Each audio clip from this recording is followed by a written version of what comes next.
Sarah El Haïry, retenez bien ce nom, car à 31 ans, cette jeune femme affiche déjà un beau CV, notamment politique. La consécration pour elle est intervenue hier soir, puisque la députée MoDem de Loire-Atlantique a été nommée secrétaire d'État à la jeunesse et à l'engagement auprès de Jean-Michel Blanquer. Sarah El Haïry, que l'on retrouve tout de suite en duplex de ce nouveau ministère auquel elle est rattachée, celui de l'Éducation nationale. Bonsoir, merci d'être avec nous. Vous avez rencontré Jean-Michel Blanquer, votre ministre de tutelle, ce midi. Quelle feuille de route, quelle mission prioritaire vous a-t-il donné? Bonsoir. Effectivement, ce matin, ma journée a commencé avec un entretien avec Jean-Michel Blanquer, ministre de l'Éducation nationale. Les priorités, elles sont assez claires. Accompagner notre jeunesse dans toute sa diversité. Trouver à chaque jeune une solution pour qu'il puisse s'engager, s'émanciper, pour qu'il puisse être accompagné dans ce premier pas sur l'entrée sur le marché du travail, mais également l'accompagner dans sa capacité à s'engager, puisque l'engagement permet de s'émanciper. Et effectivement, dans la feuille de mission, il y a l'éducation populaire, il y a la vie associative, il y a toutes les formes d'engagement qui doivent permettre à chaque jeune d'avoir une solution. Mais alors, au-delà de l'engagement, on imagine que la priorité de beaucoup de jeunes aujourd'hui, c'est de trouver du travail. On sait que la situation est très critique pour beaucoup d'entre eux, notamment à ceux qui sont en fin d'études et qui s'apprêtent à rechercher un travail. Quelles solutions, quelles propositions concrètes vous leur faites pour leur faciliter cette intégration professionnelle?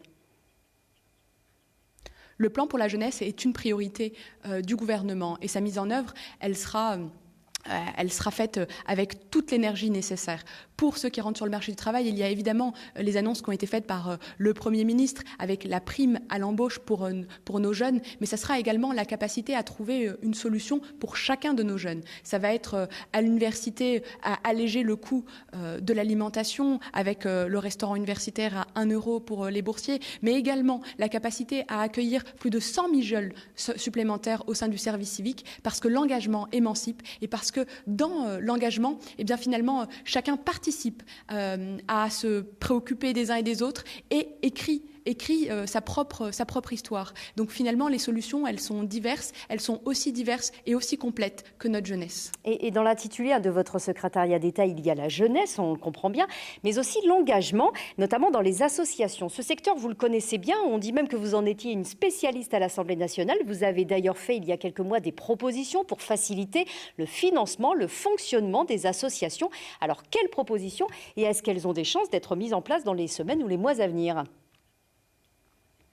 Effectivement, les associations, c'est le cœur battant de notre pays, c'est le cœur battant sur nos territoires. Aujourd'hui, notre pays, nos associations, c'est 1,8 million de salariés, c'est 20 millions de bénévoles. 20 millions de bénévoles. Et pendant la crise du Covid, on a vu tous ces Français s'engager dans leurs associations, se préoccuper des uns et des autres. Eh bien, au cœur de cet engagement, il y aura l'accompagnement de la vie associative, de nos associations et évidemment toutes les formes qu'elles peuvent prendre, que ce soit pour accompagner les salariés, les structures, mais également les bénévoles.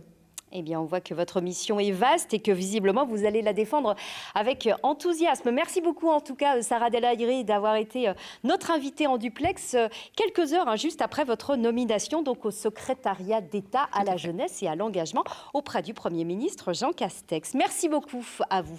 Et je précise que puisque vous êtes nommée secrétaire d'État, Sarah El Haïry, c'est le suppléant de vous en tant que député, Luc Gesmar, qui va désormais siéger à l'Assemblée nationale, en tout cas à partir du mois d'août. Il est âgé de 53 ans et il est également membre du MoDem. Les dunes ne sont pas des terrains de jeu, elles sont indispensables pour faire face à l'érosion marine.